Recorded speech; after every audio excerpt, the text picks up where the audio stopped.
Hi, எல்லாரும் எப்படி இருக்கீங்க? Welcome to Yafa lifestyle. எல்லாருமே நல்லா இருப்பீங்கன்னு நான் நம்புகிறேன். Thank you so much.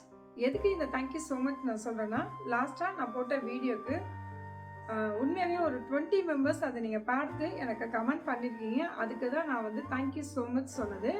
என்னையும் பிடிச்சி என்னையும் மதித்து அந்த 20 பேர் நீங்கள் பார்த்துருக்கீங்க இல்லையா, அதுக்கு தான் நான் இந்த நன்றி தெரிவிச்சுக்கிறேன். நான் ஸ்டார்டிங்கே என்னம்மா 20 பேர் பார்த்ததுக்கெல்லாம் நன்றி சொல்லுவியான்னு கேட்டிங்கன்னா உண்மைதாங்க. ஏன்னா நிறைய சேனல்ஸ் இருக்குது. அந்த சேனல்ஸ்லாம் தாண்டி அந்த 20 பேர் என்னை பிடிச்சி வந்து பார்த்துருக்கீங்க இல்லையா, அதுக்காகவே நான் நன்றி சொல்லணும். நீங்கள் இல்லாமல் நான் கிடையாது, அதை மட்டும் நீங்கள் தெரிஞ்சுக்கோங்க. இன்னைக்கு 20 இருக்கலாம், அதுக்கப்புறம் 40, அதுக்கப்புறம் 80, அதுக்கப்புறம் 100 இப்படியே வரும்ன்றது என்னுடைய நம்பிக்கை. கண்டிப்பாக நீங்கள் நினச்சிங்கன்னா என்னை நல்லபடியாக கொண்டு வரலாம். இந்த சேனலில் என்ன மாதிரி கண்டென்ட் வரும்ன்றதை நான் சொல்லிடுறேன். யாஃபா லைஃப் ஸ்டைலில் என்னுடைய லைஃப் ஸ்டைல், அது மட்டும் இல்லாமல் கூடவே மோட்டிவேஷ்னல் ஸ்பீச்சும் வரும். நீ எல்லாம் மோட்டிவேஷ்னல் ஸ்பீச் பேசுவியான்னு கேட்டிங்கன்னா, என்னுடைய வாழ்க்கையில் நான் அனுபவப்பட்ட பாடங்கள், அதாவது நான் அனுபவித்த வழிகள், அது இல்லாமல் எனக்கு சில விஷயங்கள் நான் நிறைய இடத்துல ஏமாந்துருக்கேங்க. அதை பற்றிலாம் தான் நான் ஒரு வீடியோவாக இங்கே கண்டென்ட் பண்ணி பண்ணுறேன். ஆக்சுவலாக இது நான் எப்போ வந்து பண்ணணும்னு நினச்சேன், பட் ஆனால் எனக்கு கரெக்டான டைமிங் அமையலை. ரெண்டாவது, நான் முதல் ஸ்ட்ராங் ஆகலை. நம்ம வந்து ஒருத்தருக்கு அட்வைஸ் பண்ணுறோன்னா நம்ம ஸ்ட்ராங் ஆகணும். அப்போ தான் நம்ம மற்றவங்களுக்கு அட்வைஸ் பண்ண முடியும். இப்போ அந்த ஸ்ட்ராங் அந்த எல்லாமே நான் கடந்து இப்போ நான் வந்திருக்கேன். ஆனால் எனக்கு இது பிடிக்கிறதுக்கு எனக்கு பல வருடங்கள் ஆச்சு. கண்டிப்பாக நம்ம வரும் வீடியோஸ் எல்லாத்துலேயுமே நான் வந்து அதை பற்றிலாம் நான் நிறைய பேசுகிறேன். இன்றைக்கி நம்ம சேனலில் என்ன வீடியோ பார்க்க போகிறோன்னா, தவளை. அதாவது எந்த இடத்துல நம்ம பேசுகிறோம், எந்த இடத்துல பேசக்கூடாது, இது தவளை பேஸ் பண்ணி நான் ஸ்டார்ட் பண்ணியிருக்கேன்.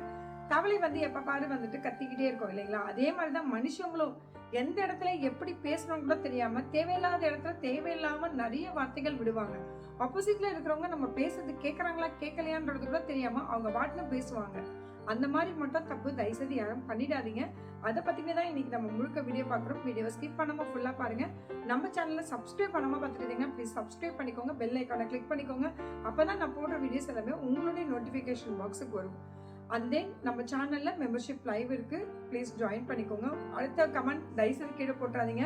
என்னங்க மோட்டிவேஷனல் ஸ்பீச் பண்ணுறீங்க, மெம்பர்ஷிப் லைவ் போடுறீங்க, அது வேறு இது வேறுங்க. ஓகேங்களா? ஓகே கைஸ், வாங்க வீடியோக்குள்ளே போகலாம். தவளை தன் வாயால் கெடும்ன்றது எத்தனை பேர் கேள்விப்பட்டிருக்கீங்க? அதே மாதிரி தான் மனிதனும் பல பலன்னு தேவையில்லாமல் பேசி தன் வாயாலேயே கெட்டு போவான். Silent is the most power. சைலண்டாக ஒரே ஒரு வாட்டி இருந்து பாருங்க, சந்தோஷமாக நீங்கள் இருப்பீங்க. நம்ம எந்த இடத்துலலாம் பேசக்கூடாதுன்றது தான் இப்போ நம்ம பார்க்க போகிறோம். நம்மளுக்கு கோபம் அதிகமாக இருக்கும்போது தயவுசெய்து அந்த நேரத்தில் வாயே பேசாதீங்க. அதே மாதிரி நம்மளுக்கு அதிகமான எமோஷனல் இருக்கும்போதும் தயவுசெய்து அந்த இடத்துலையும் பேசவே பேசாதீங்க. ஓகேங்களா? நீங்கள் ஏதாவது ஒரு விஷயம் யோசிச்சுட்டு இருக்கும் போது ஒரு ஃப்ரெண்ட் வந்து உங்ககிட்ட வந்துட்டு டே இப்படி பண்ணுறா அப்படி பண்ணுறான் போது டக்குன்னு ஒரு சடாலும் ஒரு வார்த்தையை திட்டிடுவோம். அந்த மாதிரி நேரத்துலையும் தயவுசெய்து பேசவே பேசாதீங்க. முடிஞ்ச வரைக்கும் அமைதியாக இருங்க. அதே மாதிரி ஒரு மனுஷன் எப்போ பார்த்தாலும் வாய் பேசிட்டே இருக்கணும்னு பார்த்தீங்கன்னா முடியவே முடியாது. சைலண்டாக இருக்கிறது ஒரு பெரிய பவர். எப்பெல்லாம் சைலண்டாக இருக்கணும்னா, பயங்கர கோபமாக இருக்கும்போது கண்டிப்பாக நம்ம சைலண்டாக இருந்தே ஆகணும். ஒரு ஃப்ரெண்ட்ஷிப் நம்மளால கெட போகுதுன்னா, நம்ம பேசுகிற வார்த்தைகளால கெட போகுதுன்னா கண்டிப்பாக அந்த இடத்துல சைலண்டாக இருங்க. ரொம்ப டயர்டா ஃபீல் பண்ணீங்கன்னா அப்பனா வாயே திறக்காதீங்க. அந்த டயர்ட்னஸ்ல என்ன உளறி கொட்டி வைப்போன்னு நம்மளுக்கு தெரியவே தெரியாது.